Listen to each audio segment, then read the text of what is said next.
Hey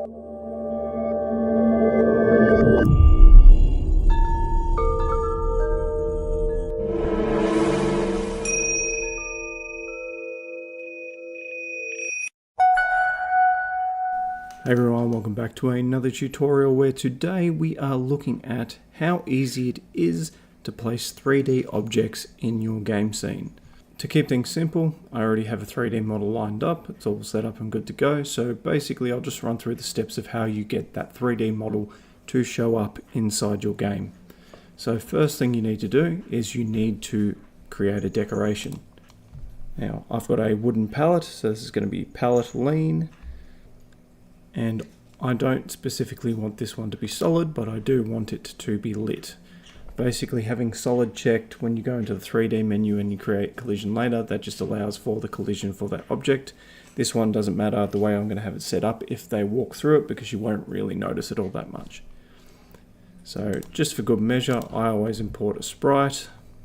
And the sprite that I usually import is the one that is the texture for that object. It just makes it easier when placing in levels to know what you're actually placing. So now we are done with the decoration side of things. Hit accept, go to advanced tools and down to 3D model configurator. Now down the bottom here we have this little folder icon. I can open that up, see the decorations, and I've got palette lean, so I'm going to select that one here. Now, most of these options are usually fine to stay as is, unless you need to do things like scale the object, change the rotation, offset, things like that.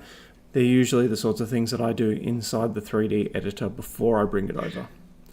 So in this case today, I don't want to merge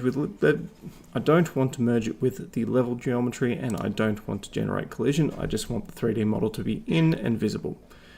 Now next we want to go down to where it says world model. We're going to select world model. I'm going to navigate to our asset, and today I'm using an FBX model. Now FBX is perfectly fine to use for static models. It also supports OBJ and GLB as well as DAE. If you want animated models, you do have to use the MD3 and write a finite state machine for it. But for today, because this is a static model, FBX will be just fine. Now I'm going to be using the palette that's leaning. I'm going to accept. Now, if I come over to my entities, in here I have my palette, and I can just place it in there. Now for the moment, when I enter my scene and I look over to the left where I placed my model, you can see that it's currently all black. The reason for this is because in my file structure, I don't have the exact name of the texture to match the actual object. So what I'm going to do is I'm going to copy the texture. I'm going to rename it to palette lean.